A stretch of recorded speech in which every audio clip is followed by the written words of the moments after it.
força que sustenta, a razão para prosseguir, meu futuro certo, pão que me alimenta.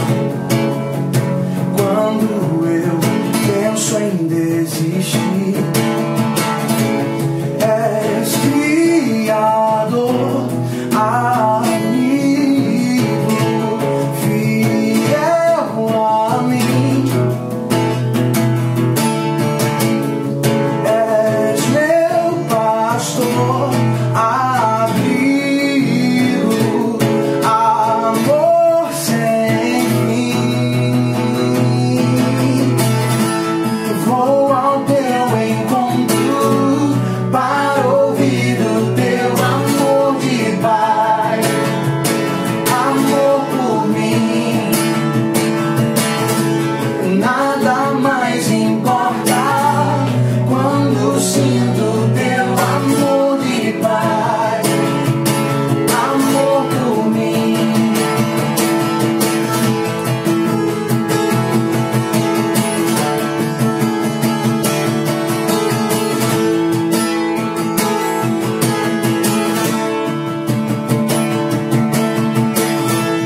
Minha esperança, força que sustenta, a razão para prosseguir, meu futuro certo, pão que me alimenta. Quando eu penso em desistir, és Criador, amigo, fiel a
vacilarei, sempre te honrarei, confio em ti e sempre confiarei, confio em ti e sempre confiarei, confio em ti e sempre confiarei.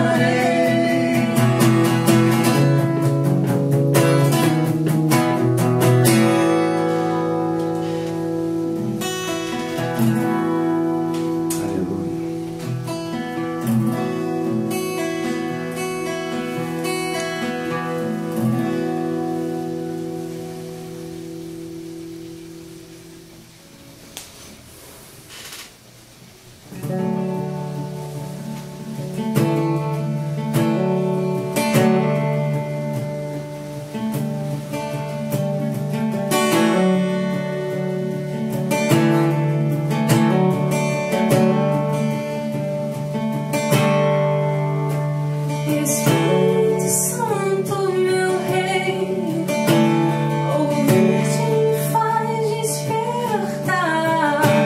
Tua voz me lembra quem sou, floresce em teu amor. Me render a tua vontade, assim caminhar.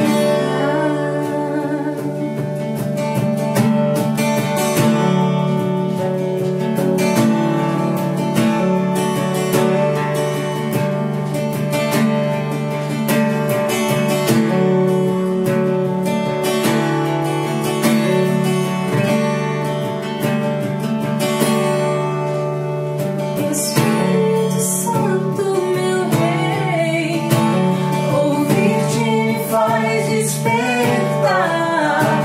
Tua voz me lembra quem sou, floresce em mim teu amor. Me render a tua vontade, e assim caminhar. E venha o teu reino, com teu favor,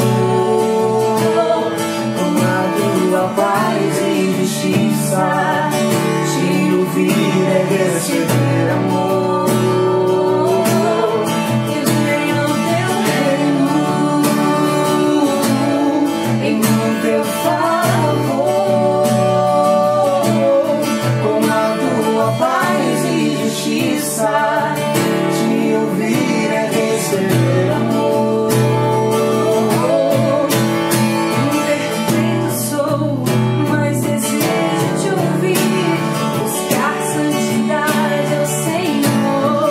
Eu te desejo, Pai, quando ouço latir, minha alma se refaz. E venha o teu reino, vem com teu favor,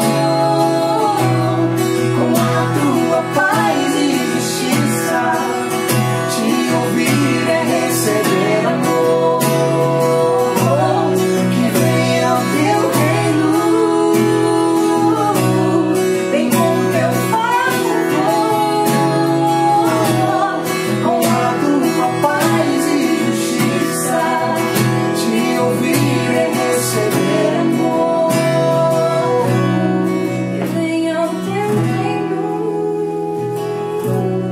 vem com teu favor,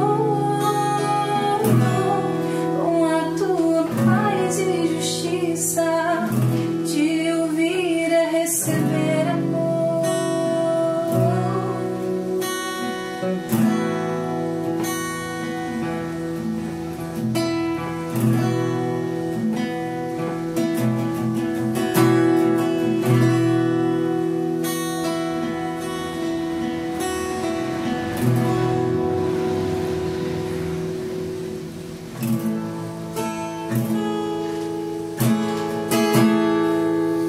Vem, Espírito Santo de Deus.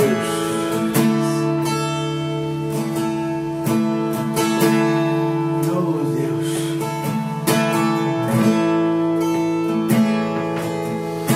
vontade aqui, Senhor.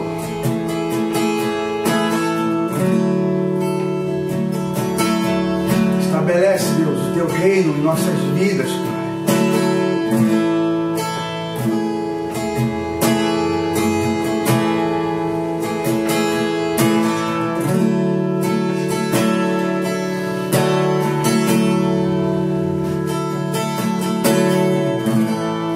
Veio como um som, como de um vento, veemente, impetuoso, encheu todo lugar e repartiu as línguas como fogo.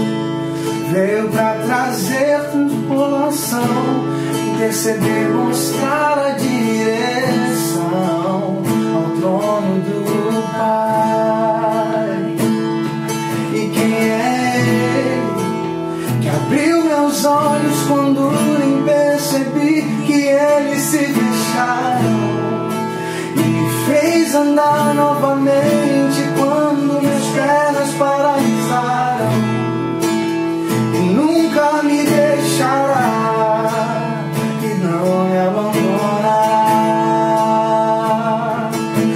Tua habitação sou eu, sou tua morada, Espírito de Deus.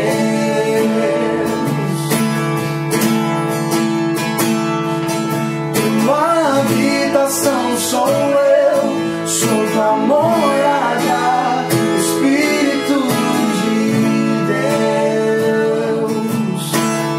Haja o que houver, sou todo seu.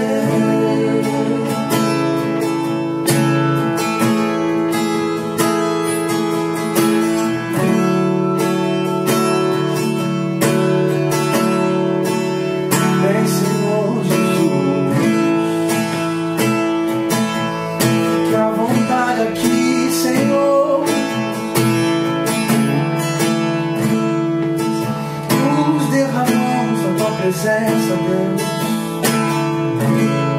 veio como um som, como de um vento, veemente, impetuoso, encheu todo lugar e repartiu as línguas como fogo.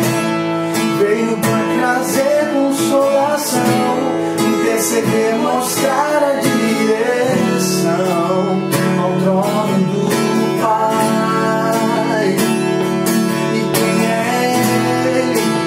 Abriu meus olhos quando nem percebi que eles se fecharam, me fez andar novamente quando minhas pernas paralisaram, e nunca me deixará e não me abandonará. Tua habitação sou eu, sou tua morada, Espírito de Deus. Tua habitação sou eu, sou tua morada, Espírito de Deus. Tua habitação sou eu, tua habitação sou eu, sou tua morada, Espírito de Deus. Tua habitação sou eu, sou tua morada, Espírito de Deus. Haja o que houver, sou todo seu.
Paz a todos.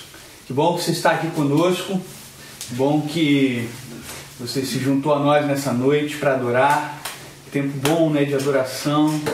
Poder entoar esses cânticos, bendizer o nome do Senhor. Perceber o quanto Ele tem falado aos nossos corações através da adoração. Perceber o quanto Ele tem feito em nós através da adoração, através de músicas inspiradoras, que na realidade nasceram no coração de Deus, vieram até nós e tornaram a Ele. Eu quero desde já parabenizar a todos os pais. Hoje é esse dia que convencionalmente se separou para parabenizar os pais, Dia dos Pais. Então, a todos vocês, pais, nessa tarefa tão difícil, nessa tarefa tão complexa, que vocês se sintam abençoados, que vocês procurem no Senhor o caminho de construir a melhor educação para os seus filhos, o melhor caminho de vida para eles, que vocês tenham a sabedoria vinda do alto para ensinar os caminhos de vida para esses que nos acompanham, se inspiram em nós como pais, para os nossos filhos, né? Então, parabéns a vocês. E eu quero partilhar um texto que o Senhor colocou no meu coração.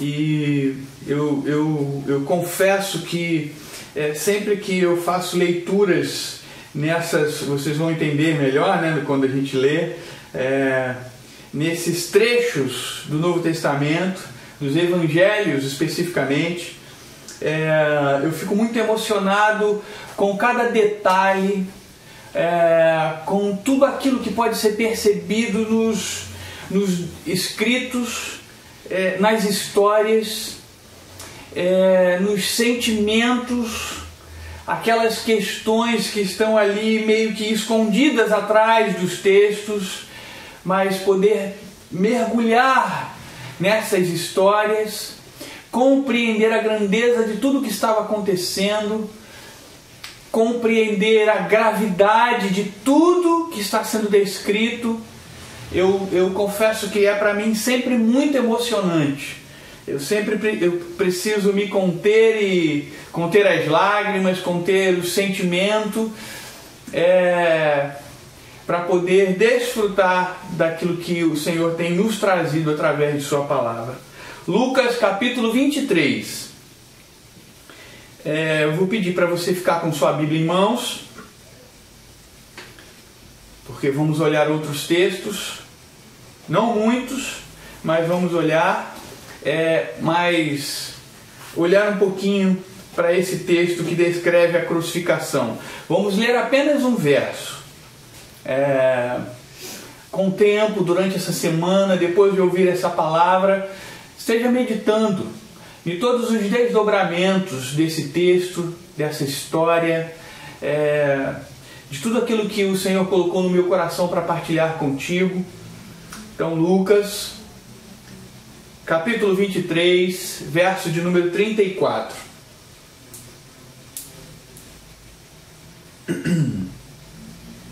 Jesus disse: Pai, perdoa-lhes, pois não sabem o que estão fazendo. Então, eles dividiram as roupas dele, tirando sortes. Como eu disse, não dá para atravessarmos a leitura desses textos de forma indiferente. Nós que um dia nos apaixonamos por Jesus, nós que um dia nos rendemos não só a essa história real, verídica, nos rendemos a todas as promessas, nos rendemos a tudo aquilo que representa o Evangelho do Reino, a história da redenção, o comprometimento de Deus em nossas vidas, o desejo de nos resgatar, não há como atravessarmos a leitura desses textos indiferentes. Nós somos tocados por posturas tão elevadas, tocados por posturas tão santas, sagradas, cheias de amor, que nos fazem refletir e inclusive questionar a quantidade e a possibilidade de amarmos desta maneira, nesta medida. E eu confesso, eu fico emocionado, constrangido por essas posturas tão grandiosas de Jesus, posturas tão perfeitas, posturas que nos fazem pensar, entender e enxergar esse a quem chamamos do Salvador, Senhor de nossas vidas. Eu, lendo esse versículo apenas, eu fiquei pensando, quem são esses que deram as costas a Jesus? Quem são esses que abandonaram a caminhada com Ele? Quem são esses que não foram até o final, as últimas consequências ao seu lado? Quem são esses que levaram Jesus até o Monte da Caveira para ser crucificado e morto? Quem são esses? E eu fiquei pensando na grandeza neste verso, dessa singela, pequena frase de Jesus que mostra tanto a respeito do seu caráter, tanto a respeito do seu amor, tanto a respeito da sua personalidade, tanto a respeito da sua obediência ao seu chamado, tanto da obediência ao Pai eterno, para ir até o final de sua história, nesse trecho, porque a história de Jesus não termina aqui, não termina na morte, não termina na cruz, não termina naquele sepulcro de pedra, pois ao terceiro dia ele ressuscitou. Mas até esse momento, o quão drástico, o quão definitivo era para Jesus, o quão ele levou às últimas consequências o seu chamado, a sua paixão, o seu amor por nós, indignos, pecadores, a ponto de olhar para esses que deram as costas para ele, para esses que levaram ele à cruz, para esses que o condenaram sem nenhuma justificativa honesta, justa, e declarar com tamanha grandeza: Pai, perdoa-lhes, pois não sabem o que estão fazendo. Esse é o Jesus a quem eu sirvo. Esse é o Jesus que precisa inspirar a minha vida. É esse Jesus, o Jesus do perdão, o Jesus que vai além daquilo que parece correto, porque ele pede ao Pai para perdoar aqueles que injustamente o levaram até ali. Ele pede para Deus Pai estar perdoando ao povo que disse não a ele. Você já parou para pensar nisso? Não há como vivermos o Evangelho de Jesus Cristo Não há como abrirmos nossas bocas e declararmos que somos cristãos, declararmos que somos crentes, se nós não nos esforçamos para viver como Jesus viveu, para abraçar os seus princípios, para abraçar o seu modo de vida. Sim, há uma ponte histórica a ser feita, porque Jesus viveu há muito tempo atrás, mas essas são pequenas desculpas diante daquilo que a gente sabe que Ele fez, como Ele viveu, e esses princípios são facilmente transportados para o nosso tempo, para a nossa era, qualquer que seja, porque a gente precisa aprender a entender que é possível viver como Jesus hoje. E se você se diz cristão e não vive sob esses princípios, mergulhados nessa vida de Jesus, talvez você não deva ser chamado cristão. Seja só da boca para fora.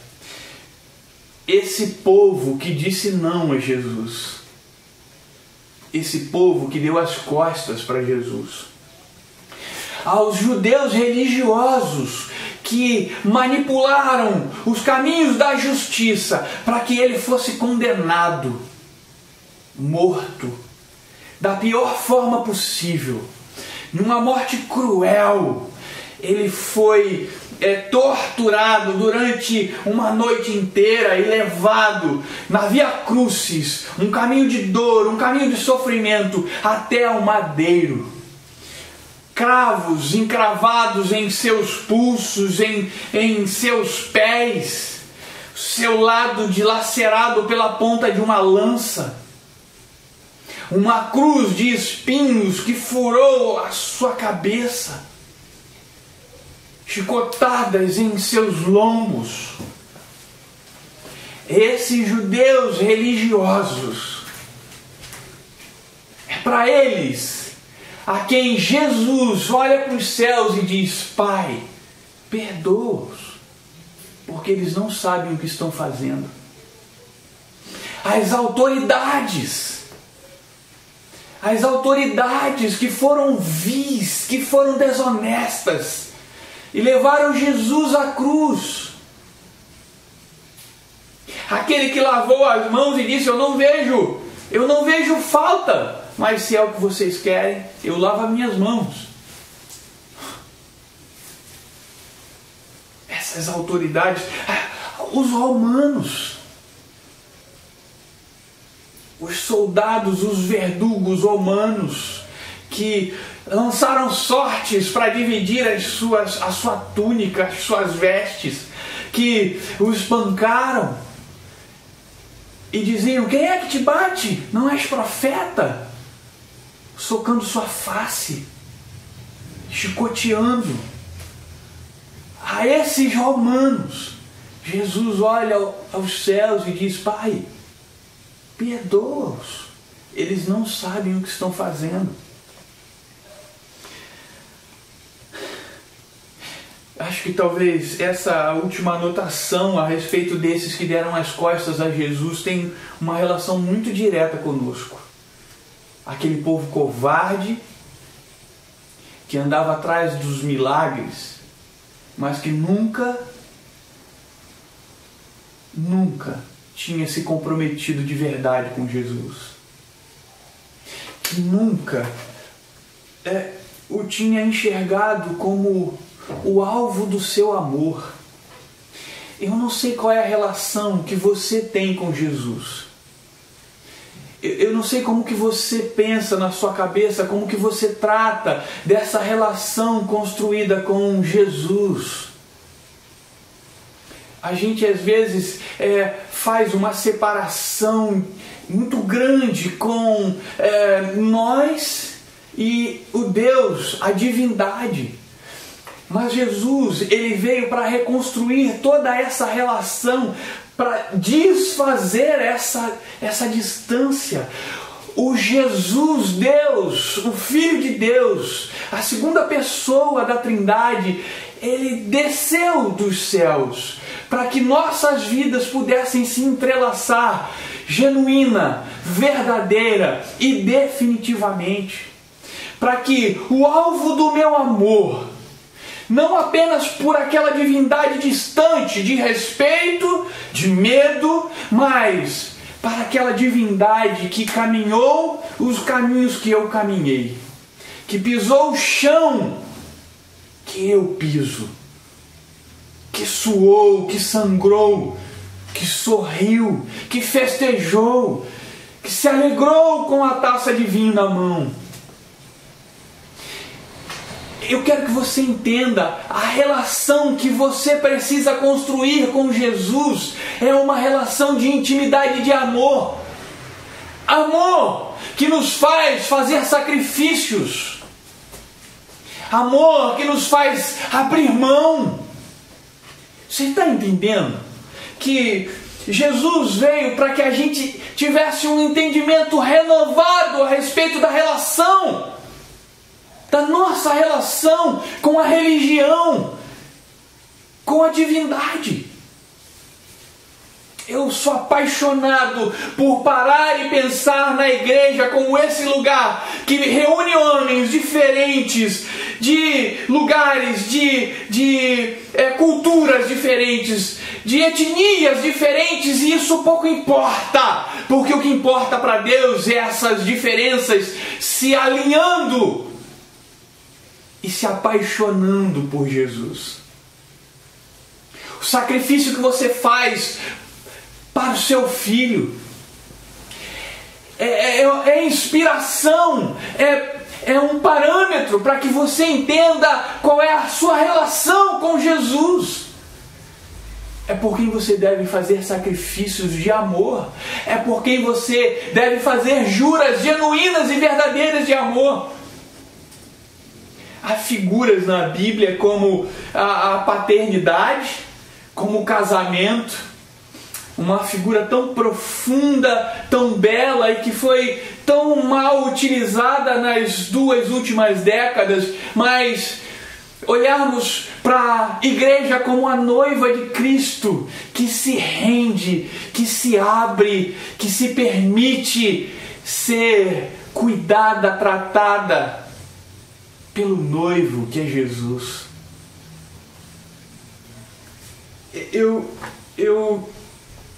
Exatamente como eu disse, talvez essa última figura daqueles que deram as costas para Jesus tem uma relação muito grande conosco, porque fomos atrás de Jesus, como muitos iam, porque os seus milagres nos sustentam, os seus milagres nos alegram, simplesmente porque somos cuidados e tratados de alguma forma. Mas essa não é a relação verdadeira, que em um momento de crise como esse nos leva aos pés da cruz com aquele a quem amamos de verdade, com aquele a quem fizemos uma aliança de vida e de morte. Nos acovardamos de amar a Jesus como ele precisa e deve ser amado, da única forma que ele aceita ser amado, por completo. Até onde você iria por amor a Jesus? O que você seria capaz de fazer por amor a Jesus? Você se entregaria, poria os seus braços a serem algemados, porque você seria reconhecido como um discípulo? Ou fugiria como Pedro? O negaria? Você entraria na frente dos açoites dos verdugos, dos soldados romanos, e gritaria: ele não merece, não faça isso com ele? Até onde você iria por amor a Jesus? Esses deram as costas a Jesus. E o que mais me constrange e surpreende é que Jesus olha para Deus e fala assim: Deus, perdoa eles, porque eles não sabem o que estão fazendo. Quando Jesus olhou do alto do madeiro, ele não viu muitos que caminhavam com ele. O historiador, o médico Lucas, ele descreve esses trechos aqui. As Marias, a mãe, o discípulo amado.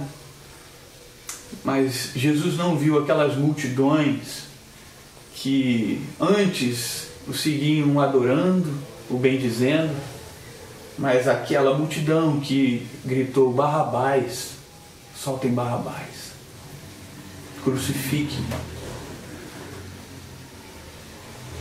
Esse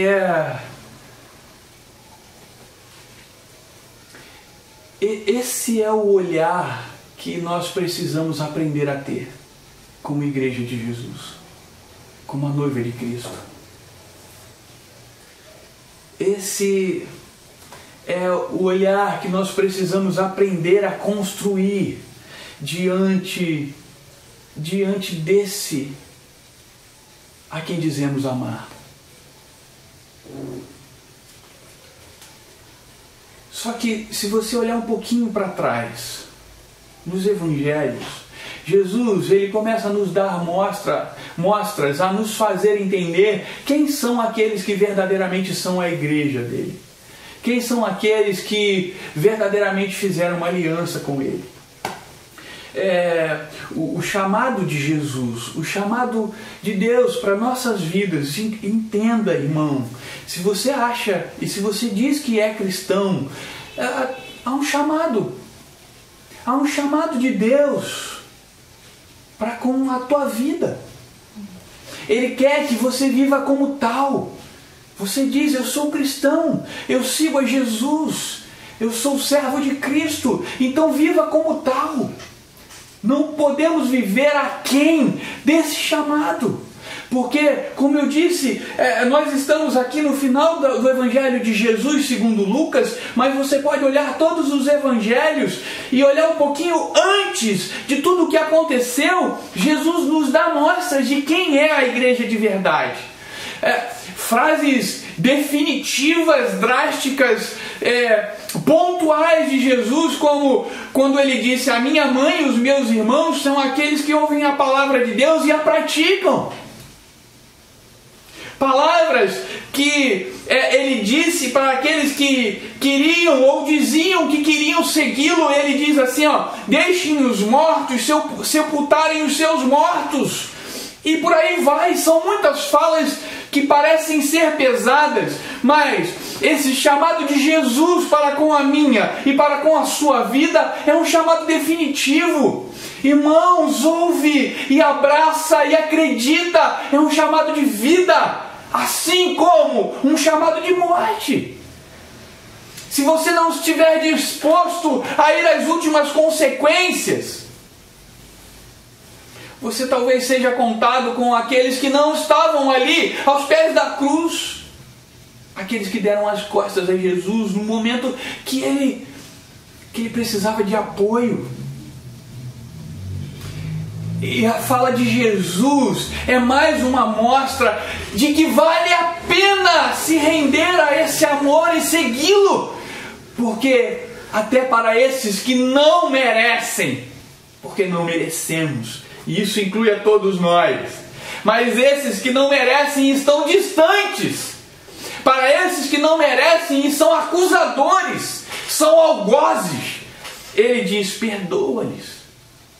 Eu quero andar atrás desse, não aquele que após ser abandonado, largado de mão, é largado à própria sorte. Eu quero andar atrás do Jesus que me ama e diz: Pai, perdoa. Ele falha, ele tem limitações. Eu ouço esse perdoa-lhes, como eu disse, eu leio o texto e me constranjo, eu fico constrangido.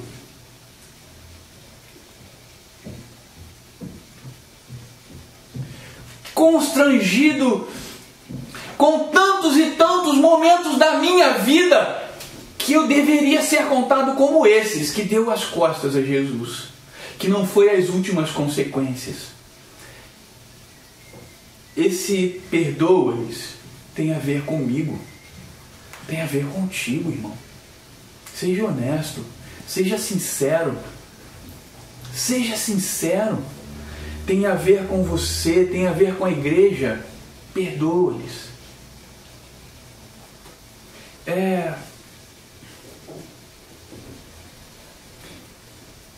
Tantas vezes abandonamos de caminhar como deveríamos.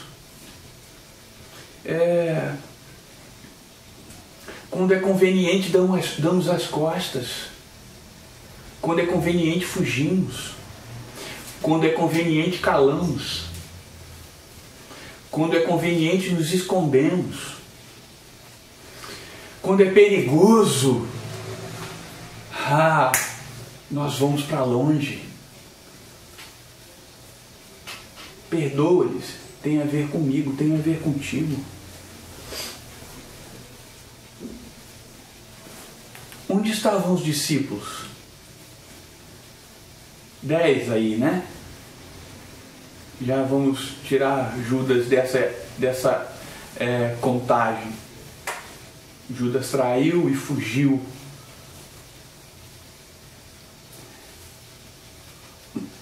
Só João estava ali. Só João estava chorando aquele momento. Só João estava ali quebrado. Onde estavam os outros 10? Nós abandonamos como os 10. Nós abandonamos. Nós fugimos como esses 10. Nós nos escondemos em um cenáculo fechado e ficamos pensando o que será de nós. Eu fiquei pensando nessa figura daqueles que fugiram, desses 10. Quantas vezes a religião tem sido esse cenáculo fechado para nós? Nós nos escondemos lá, convenientemente. Às vezes, escondido atrás de uma bandeira da denominação e falando assim: olha a nossa história, olha o quanto temos feito, olha o quanto já fizemos, permanecemos aqui, escondidos atrás dessa bandeira, sem fazer o que deveríamos fazer, sem sair de trás desse lugar seguro e ir até o lugar de perigo e falar assim: esse Jesus que está no madeiro, ele é o meu mestre. Se ele merece a cruz, eu mereço com ele. Tantas vezes nos escondemos como os 10 que fugiram, que negaram. Há muitos desdobramentos e formas de pensar esse tempo. Talvez você tente florear, encontrar desculpas e falar assim: mas a igreja, será que a igreja sobreviveria se esses discípulos fossem lá e talvez fossem mortos ali? Deus não daria o jeito? Então Deus dependia daqueles 12. Ele não levantaria outros homens. O seu poder estaria encerrado então com o ministério desses 11. Talvez você pense, eles estavam tão entristecidos que foram chorar a morte de Jesus e não podiam suportar aquela imagem. E eu disse para você, o Evangelho é vida, mas o compromisso que eu assumo diante do Evangelho de vida é para que eu ande no caminho extremo de vida e de morte. Então eu preciso enfrentar aquela figura terrível na cruz. Faz parte do meu chamado.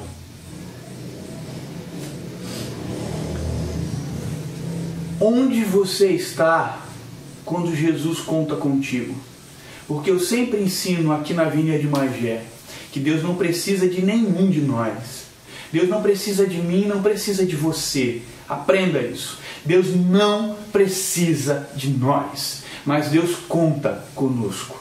Deus conta com o meu testemunho. Deus conta com a minha forma de viver. Deus conta com a minha vontade e ímpeto de pregar o Evangelho e não se esconder num cenáculo fechado.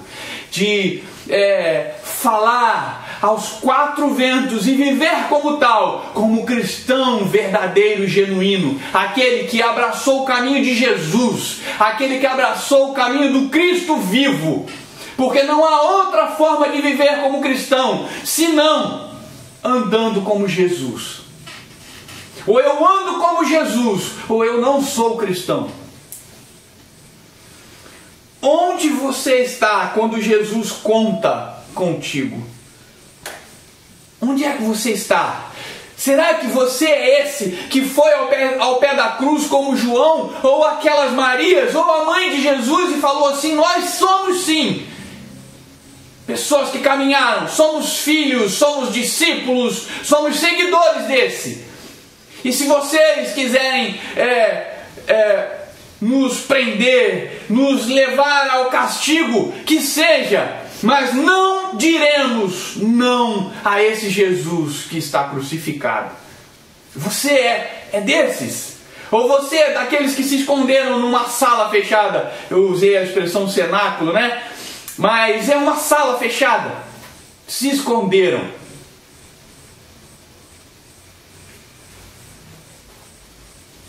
Quanto de você está envolvido verdadeiramente com o Evangelho de Cristo? Já parou para pensar nisso?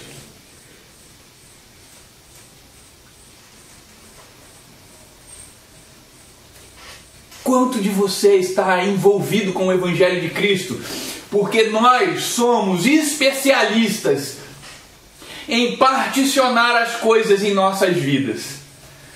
Eu também ensino uma coisa e repito e continuo a repetir, porque é algo que nós precisamos aprender e nos render. Não podemos coisificar a coisa sagrada, coisificar a igreja, coisificar esse chamado a viver com Cristo. Porque a gente faz assim: eu tenho trabalho, eu tenho casamento, eu tenho o hobby, eu tenho o esporte, eu tenho a igreja, mais uma coisa na minha prateleira de coisas que eu gosto, que eu tenho, que eu cultivo de alguma forma, que eu dou algum valor. E às vezes a igreja fica na prateleira de trás.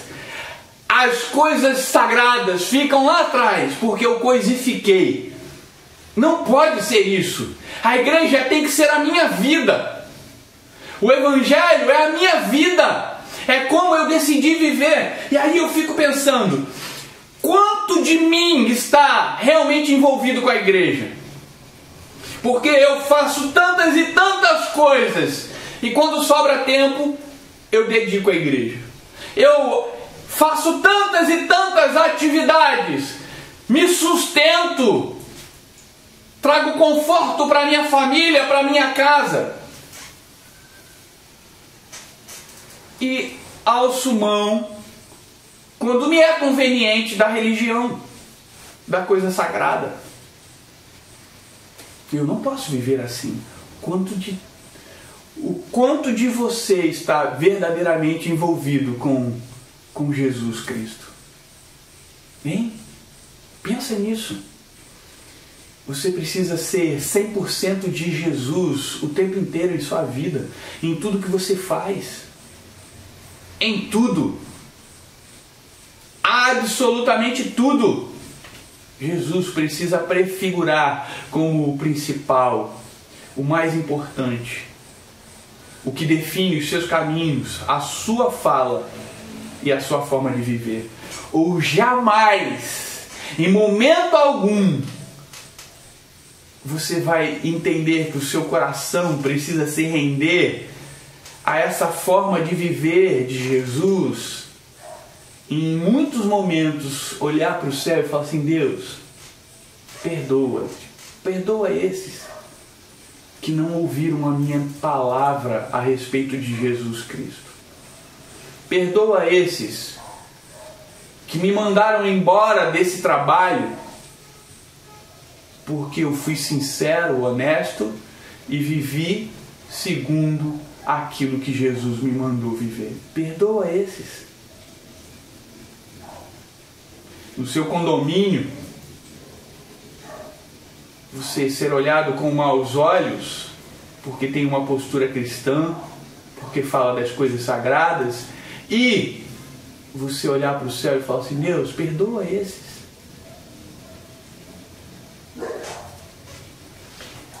Isso não é uma utopia. O Evangelho não é utópico. O Evangelho não é algo teórico para que a gente se espelhe, para que a gente se sinta inspirado por ele, mas que a gente não o viva. O Evangelho é para ser vivido. Deus está falando contigo nesta noite, já chegando ao fim. O seu chamado a viver com Cristo é integral. Você precisa viver abraçado a Jesus em todos os momentos. Uma vida 100% Jesus. Uma postura alinhada com a fala de Jesus. Um comportamento alinhado com os princípios de Jesus. Ele quer te usar, irmão, amigo. Ouça, porque essa mensagem é também um convite para você. Ele quer te usar como um instrumento perfeito. Olha para você. Eu sou um instrumento imperfeito, mas nas mãos de Deus Ele me faz um instrumento perfeito, poderoso. Nas mãos de Deus, sobre o poder do Espírito Santo, Ele me faz um instrumento eficaz. Mas eu tenho uma palavra para você. Se não for por inteiro, não funciona. Se você não se doar por inteiro, não funciona. Se você não se der por inteiro, não funciona. Deus me trouxe aqui a falar para você: doe-se por completo. Doe-se por completo. Doa tudo de você, do seu coração, da sua vida, da sua criatividade, da sua força de trabalho, da sua compaixão. Doa tudo isso para viver uma vida próxima, aproximada, atrelada, alinhada, paralela à vida que Jesus viveu. Você integralmente nas mãos de Jesus. Você está entendendo isso? John Wesley dizia que se ele tivesse 100 homens fiéis à palavra, de oração, junto com ele, ele ganharia o mundo. E eu não desacredito dessa fala, nem dessa matemática que parece ser absurda. Mais de 6 bilhões de pessoas na Terra. E aí, você, com mais 100 irmãos, obedientes à palavra, tementes ao Senhor e com os joelhos calejados de oração, são capazes de alcançar instrumentos imperfeitos, feitos perfeitos, através da ação do Espírito Santo. O Evangelho é poderoso, o reino é poderoso, o chamado de Deus sobre a sua vida é poderoso. A Bíblia diz que as portas do inferno não prevalecerão contra ela. Entende isso? Não vai prevalecer sobre o poder do Evangelho, sobre o poder de Jesus, do seu amor constrangedor, do seu amor transformador. Eu fiquei pensando nisso, sabe? E como eu disse, eu queria terminar com um outro verso, talvez um dos versículos que sejam mais significativos no Novo Testamento para a minha vida, para o meu ministério, para o meu chamado, que é um divisor de águas no entendimento de receber revelação vinda de Deus. É um texto que se encontra no Evangelho de João, capítulo 17, verso 21. Diz assim: para que todos sejam um, Pai, como tu estás em mim e eu em ti, que eles também estejam em nós, para que o mundo creia que tu me enviastes. Aquilo que prefigura a união de Deus com Jesus pode se prefigurar em nós, pode se estabelecer em nós, quando realmente, definitivamente formos alinhados, abraçados, entrelaçados, nossas vidas entrelaçadas pelo Evangelho, nos tornarmos essa igreja que verdadeiramente é uma família. As pessoas vão olhar e vão nos ver como discípulos de Jesus, empoderados por sua palavra, porque quando nos tornarmos um, seremos também um com Cristo. E aí caminharemos sobre o poder do Evangelho, e aí falaremos sobre o poder do Evangelho, e aí agiremos sobre o poder do Evangelho, e aí viveremos sobre o poder do Evangelho. Deus está nos chamando, eu disse, essa também é uma palavra de convite para as nossas vidas, é uma palavra de estímulo e de reunião de santos. Reunião dos homens imperfeitos, reunião daqueles que estão distantes dessa vida tão prodigiosa, apaixonante de Jesus. Jesus está nos chamando a ser um com Ele, a ser um com o próximo e conquistar essa terra em nome de Jesus. Para que o seu reino se estabeleça, para que o seu reino seja amplificado, para que o alcance do poder do Evangelho seja visto em toda a terra, em todas as situações. A compaixão de Cristo vive em nós, e nós caminharemos nos guetos, e as pessoas serão tratadas, cuidadas. O Evangelho vive em nós e nós caminharemos entre os enfermos e eles serão cuidados, tratados, sarados pela ação do Espírito.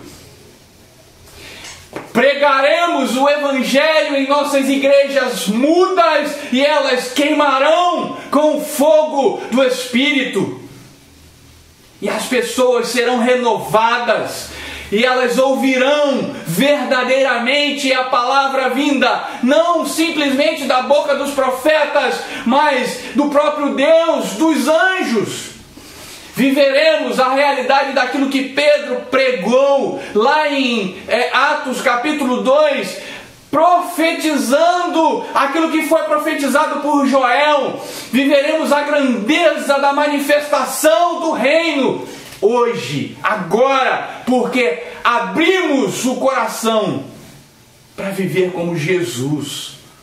Muitas coisas não estão acontecendo porque somos contados entre os covardes que se afugentam no momento da crise, que dão as costas para Jesus, que não vão ao pé da cruz, que não entendem que o chamado é definitivo, é pontual.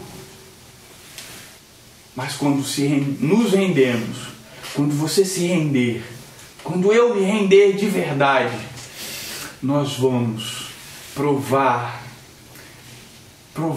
da ação do Espírito Santo como nunca antes. Deus tem sempre mais para realizar através da sua igreja. Deus quer ver a sua igreja ebulindo com poder, com graça, glória, compaixão. Um momento, um tempo onde a igreja vai olhar para o céu e vai dizer: Pai, perdoa esses. E não vai dizer: acusa-os, condena-os. Essa não é a fala do Evangelho. Essa não é a fala de Cristo. Essa não pode ser a fala da igreja. Mas eu acredito na igreja que triunfa. Acredite também na igreja que triunfa.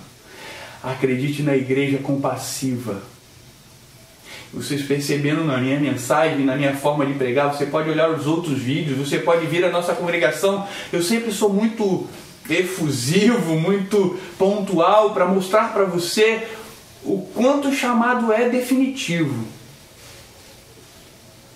Mas essa a autoridade, definição de eu entender que o Evangelho é de vida e de morte, que eu preciso ir até as últimas consequências, faz da igreja a igreja compassiva que o Senhor tem sonhado que ela seja.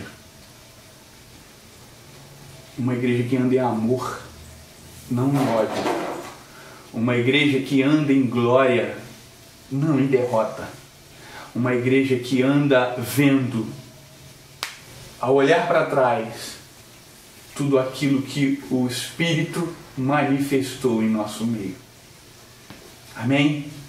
Seja abençoado com essa palavra.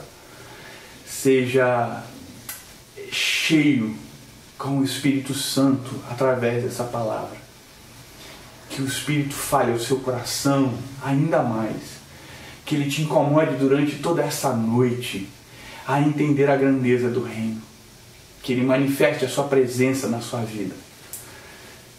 E que você conte esse testemunho de ter visto, ouvido a respeito desse Evangelho e sentido na sua carne o quanto o Espírito manifestou a sua presença. Amém? Vamos adorar?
Alimenta a multidão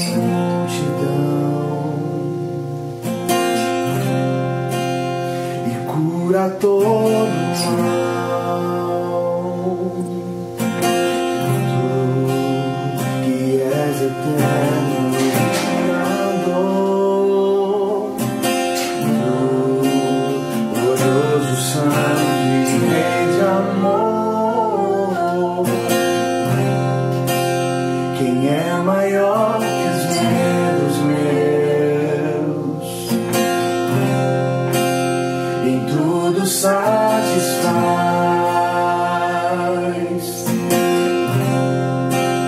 e no deserto faz chover o príncipe da paz.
Maior que os medos meus,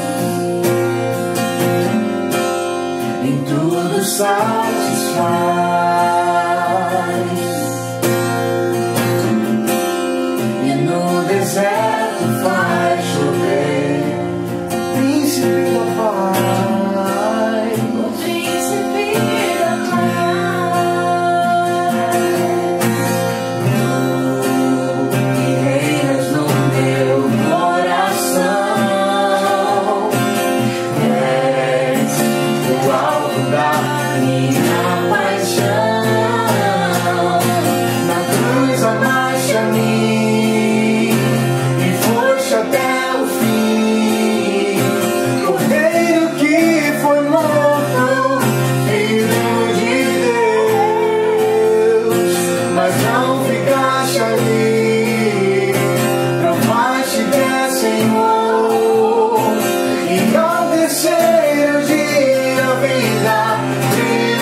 passes de mim, não passes de mim, porque minha alma te deseja.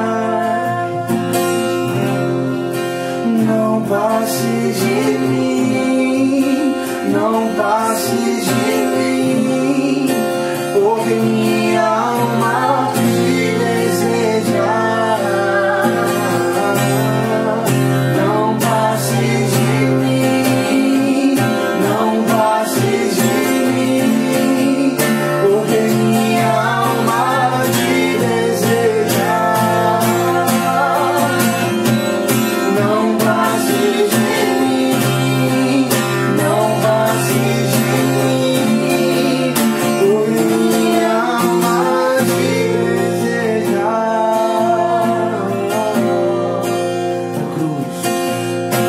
Na cruz amaste a mim e foste até o fim, Cordeiro que foi morto, Filho de Deus, mas não ficaste ali, provaste que é Senhor, e ao terceiro dia a vida triunfou.